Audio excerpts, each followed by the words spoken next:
We are at Firevolt, and we are joined by Massive Wagons. How are you doing, guys? Yeah, we're all right. Yeah. Very good, thanks.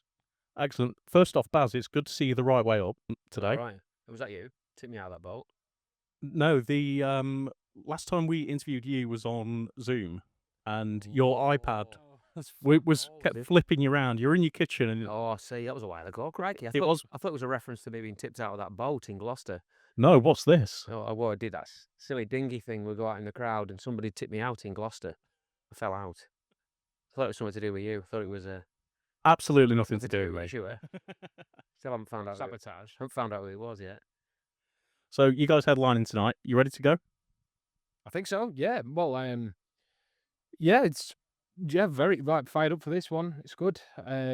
Just saying earlier, actually, there's quite a lot of people here because this is sort of kind of our stomping ground. You know, back in the early days, we spent a lot of time just in the northwest. You know, like Lancashire and Greater Manchester. And obviously, we're in Stockport here. Used to come here and do gigs like way back in the day. Some of our very first like original sets. And there's people here from, that you recognise from those days. So it's got a kind of a nostalgic kind of tinge to it. The promoter, the guy that used to put us on in Stockport is here. John's guy called John Scanlon. Yeah, I bumped into him before. Yeah. I don't even think I'd recognise him. No, top guy. Yeah. That's cool. And is there going to be anything new in the set tonight? Well, there's the new single. New singles in the set. Obviously we've just started playing that. And we're playing. I think we're playing. I don't even want to know. But we're playing another song that we're planning on playing throughout the rest of the year. I think, and maybe next year that we haven't played for ages. So we're playing that as well. I don't know. You want to know what it is, or We'd love to know. you're playing the Curry song? Oh, excellent. Splits opinion, doesn't it? But most of you people are already switched off now. So, first live album released this year. Were you pleased that it kind of captured the real essence of your live shows? Yeah, I think so. That's the main goal, isn't it? That's the main aim of a live album. I think it's. I'm not going to lie, it's a hell of an undertaking, and we took it really seriously, and we're very much inspired, I think, by a lot of the big bands from back in the day that put out live albums. I don't know if bands really put out many live albums these days, to be honest. Not really as much of a thing, is it? But to us, it's a real benchmark and a real thing to do. So we wanted to kind of bring it back. But we wanted to throw our hat in the ring with it. We knew it was important and it had to be good. And I think it's not just the band, is it? There's so much involved. The fact that the crowd is so important to a live album, isn't it? And our fans are amazing, and they bring the noise and they bring the energy, and you kind of got to get all the technical stuff in place, and then the rest of it's the last 10% is just got to hope for the best, and it came out really well. Like Yeah. Everything he said, he agrees. No, and I think the only thing I'd add to that is that we because of deadlines and things, we had to mix it quite quickly, which in hindsight I think was a great thing because it you didn't have too much time to lose the raw and a live. Sounds silly, but if you get into studio mode too much with live recordings, you can maybe suck some of the live energy out of it. And Chris Clancy, who mixed a couple of our studio albums, he did House of Noise and Triggered. We got him back to do that, and he got the brief exactly. He got that balance right. He just gave it a sort of polished shine, and then turned the crowd right up, which was good. Because that's what you want to hear on a live album. So yeah. And Everywhere We Go released in July. So how close is the new album? Well, it's recorded. It's recorded now. It's 99% there, I would say. We're just really waiting for the mixes to come back from Matt O'Grady, who's mixing it and he's produced it. So when we get them back, we'll give them a listen, and then when we're happy with those, they'll be sent to be mastered, and then that's it really. And then the rest of it is all the boring stuff, all the artwork, and deciding what formats you want it on, and all that kind of stuff really. But the music is more or less finished. So that'll be probably coming out early next year, maybe spring next year, perhaps. I think is probably a sensible guess. Sensible guess without the manager. Yeah, I don't want to commit to anything like.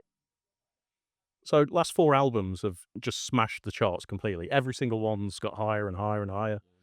Does that add any more pressure to a next release? Honestly, like chart positions are nice and lovely and all that, but they're not a kind of honest sort of gauge of how you're doing really, because there's so many variables and factors that are completely out of your control. You could sell twice as many albums but get a lower chart position because it depends on what else is going on. Who's died. If a music legend dies that week, you're knackered, aren't you? But so yeah, we try not to put too much too what's the word, like hope, or I don't know. It's cool and it's nice, but it's really not.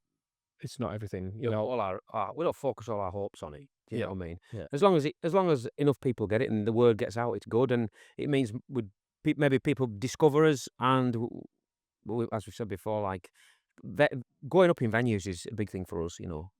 Building your fan base and playing bigger places. We want to play. We're very lucky at this stage. We're playing the Ritz. We sold the Ritz out. We sold out Roxy. Would love to play that, the Apollo. Do you know what I mean? It's a massive place, but for us, that's a place. That's the place to go. Somewhere like that. Yeah, those big theaters. So I'd say that's kind of like the target on the horizon, to be able to tour the UK and beyond in 2 to 3,000 kind of capacity venues. I think that's a kind of if we had a sort of like an end goal, that would be it. That's great. Love that. And another tour in Germany this year. You looking forward to getting back there? Oh yeah, yeah, absolutely. Yeah, I mean, we made the decision a few years ago. I mean, we've been lucky enough to do what we do in this country, cruising around in tour buses from time to time, which is really nice, and you kind of get used to it. But we decided you can't stay in the UK forever because it's only so big. You have to go somewhere else to be able to come back, and people haven't seen you for a while. So you go to Germany, but you're back in a van. You know what I mean? To a lot of bands, it's just too much of a step back. But we made that decision to do that, and we were cruising around 9-hour journeys in a transit van, 6 or 7 of us in a transit van with next to no gear, no production, rocking up at 200 cap venues and rocking out, you know what I mean? So, but now we're starting to really see the fruits of doing all that again, and I'm so glad we went back and did that, the old Spit and Sawdust places, because now we're playing bigger venues and playing Summer Breeze Festival next week, which is massive, we've got a German record label now on our side. I think we're really starting to bust down some doors in Germany. We know we've toured with Kissing Dynamite, who are a big, young rock band in Germany. The New Roses, we're going back out with them. They come over and play with us. We're going back out with them in a few months. Yeah, the rock radio over there's, gets us. So I think we're in a good place, like Germany. And there's also the co-headline tour with Terrorvision next year. Right. So how long has that kind of been in the planning? It's always been mentioned, hasn't it, for quite a while. We'd known them guys kind of off and on. I don't even know how it started, really. I think it's just because we're in the north and everyone in the north knows everyone, don't they? It's just like, well, funnily enough, I met Tony in Wilkinson's in R.I.P. like, yeah, it's gone now, and it was about 12 years ago, and I just had my daughter, first kid, and I was in a completely zombie sort of state, as you are in them first few weeks, and this little old lady came over and started cooing over Phoebe, my daughter, and there was this sort of like scruffy looking guy behind her. Toothless guy. Yeah, and he just sort of like holding the shopping bag, his mum's shopping bags, and I was looking at him, I was like, I'm sure I know. Where do I recognise him from? And he sort of, I was like, "You're right, mate," and he sort of smiled, and he's a gold tooth, doesn't he? Yes, well, yeah. And I was like, "It's Tony Wright from Terrorvision, that."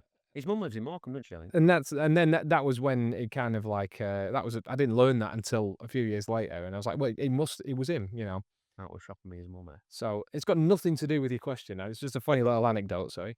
But yeah, I think it's been talked about for a while. I think obviously there were similar kind of bands, live set wise. There's a fun element, I guess. We have songs about curry and stuff like that. It seems compatible. Can't really explain it. It just seems like it would be a great tour, and promoters agreed. And Yeah, neither band take themselves massively seriously. It's all fun songs, up tempo, lots of leaping around. I think we do land a little bit in that kind of 90s rock, alt rock kind of time, the Wild Arts and Therapy and Terrorvision and all that. I think there is a similarity, and it's a nice place to be, So are there any other announcements coming for next year? Oh, no, none that I know of. To be honest, the album, of course, we don't know when that's going to be released. I think a lot is going to happen over the next couple of weeks and months. You know, festivals will start coming in for next year. It's usually about this time when they start getting booked. Headliners are kind of like usually squared away first, and then they get to the pond life dregs like us, and then But we're basically between now and I reckon Christmas 2027 will sort of become kind of all the mists will dissipate and it will become clear. I hope. Right, we're going to finish with 3 quickfire questions. So, first one, what are your favourite crisps? Oh, this is for you, isn't it? Favourite crisps? Prawn cocktail, probably. Prawn cocktail walkers. Well, I think they're a good, solid staple. You'll be able to get them anywhere. They're not too niche. I think like our what they call bacon, what they call bacon fries. Oh, That's campy fries, bacon fries. Are they Yeah. crisps or are they snacks? Are they crisps? Are they classed as? I'd put them in crisps. Yeah. I'd say them then. what do you get? Pubs on the. Yeah, I Oh, like, yeah, I like they're a good one. bacon fries. Yeah. Next one, if you're a ghost, who will you haunt? If I was a ghost, who would I haunt? Oh God. Is the list endless? It's gotta be someone that you don't like, doesn't it? Really. Who would I haunt? Oh, it's a tricky one. Boris Johnson, I think. Good shout. You're bell end, isn't he? Okay, I'll try to avoid the political route. Oh, honestly, I don't know. Myself. That'd be funny. Brighten my day up. Final quickfire then. Would you rather drive in a car with Suggs, ride a bike with Freddie Mercury, or travel in a rocket with Elton John? Elton John. Suggs, I like Suggs. I've never met him. I like Madness as well off in the Mint. Probably do something with Suggs. I think he's a geezer, isn't he? Yeah, I'm not a massive Madness fan, if I'm honest. I don't think I'd fit on a bike with Freddie Mercury. So just through a process of elimination, I'd probably go. Buy yourself off into space with Elton John. Well, why not? I'll have fun. I'll bring my ghost with me. Yeah, keep yourself Yeah, company. keep myself on me. Amazing. Well, thank you very much, guys. No worries. Looking forward to your set later. Yeah. And yeah, can't wait for this next album. Yeah, thank you very much. For having us. Thanks for your time.